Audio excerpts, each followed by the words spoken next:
मित्रांनो,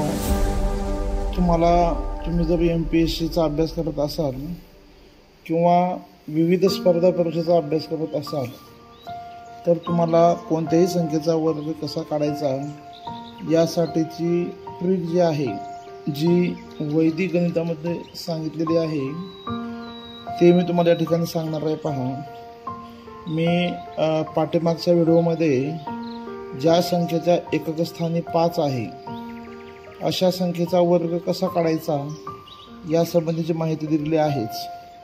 म्हणजे पुन्हा एकदा मी तुमच्या माहितीसाठी सांगतो. पहा की जेव्हा ज्या संख्येच्या एकक स्थानी 5 येतो त्या संख्येचा वर्ग काढत असताना पहिल्यांदा 5चा वर्ग काढून घ्यायचा आणि तो उजव्या बाजूला यायचा. या ठिकाणी 5चा वर्ग 25 मी काढलेला आहे.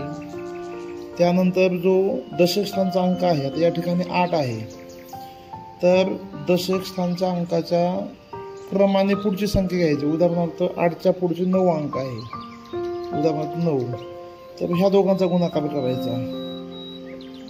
8 9 72 या ठिकाणी पुढे लिहून टाकायचं. तसेच 75चा वर्ग आपला काढायचा असेल, 5चा वर्ग 25, 7च्या पुढची संख्या 8, ह्या दोघांचा गुणाकार 7 8 56, म्हणजे 5625 हा या ठिकाणचा वर्ग आला. तसेच जर तुम्हाला 65 या संख्येचा वर्ग काढायचा असेल, हा 5चा वर्ग 25 मानून घ्यायचा. 6च्या पुढची क्रमाने संख्या 7, 7 42, म्हणजे अशा पद्धतीनं ज्या संख्येचे एकक स्थानी 5 आहे त्या संख्येचा वर्ग कसा काढायचा हे मी तुम्हाला मागच्या व्हिडिओमध्ये दाखवलेलं आहेच. आता याशिवाय जर आपल्याला कोणतीही संख्या दिली तर त्या कोणत्याही संख्येचा वर्ग कसा काढायचा ते मी तुम्हाला या ठिकाणी सांगणार आहे.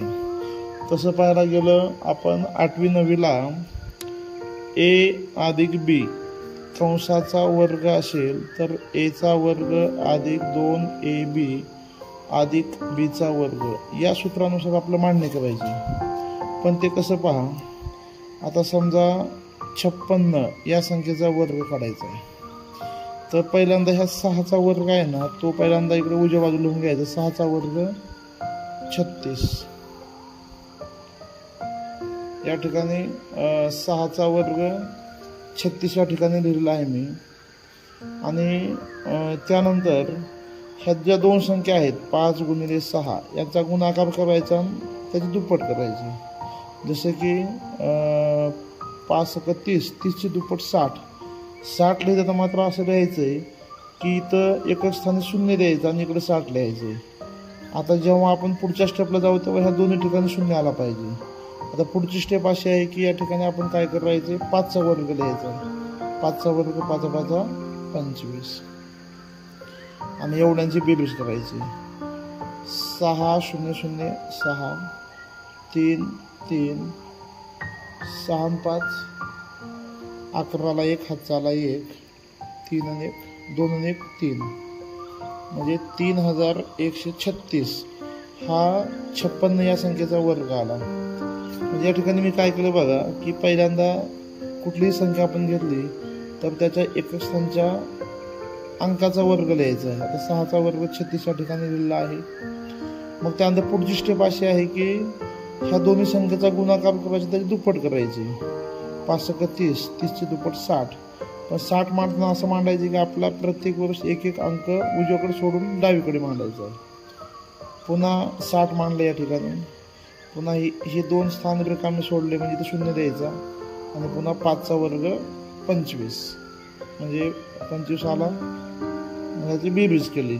6 3 11ला 1 हातचाला 3.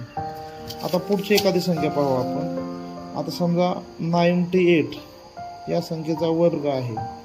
आता आपला वर्ग काढायचा आहे. 8चा वर्ग 64 पहिल्यांदा लिहून घ्यायचा.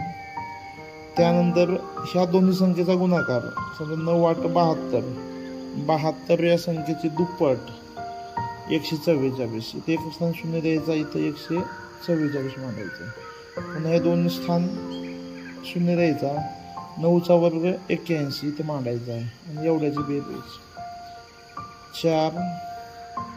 या ठिकाणी 6 आणि 4 10 10ला 0 हातचाला 1 4 5 6 आणि 8 आणि 1 9 म्हणजे 9604 ह्या 98चा वर्ग आला. म्हणजे अशा पद्धतीने जर आपण सराव केला तर सराव जास्त झाला की हे गणित आपण 10 सेकंदाच्या आतमध्ये सोडवू शकतो. तसं पाहायला गेलं जर आपली जुनी पद्धत आहे की 98 गुणिले 98 याचा गुणाकार करत बसलो तर किमान 1 मिनिट या ठिकाणी लागेल आपल्याला. किमान हे सोडवायला किती फास्ट केलं तरी 1 मिनिट हा लागू शकतो.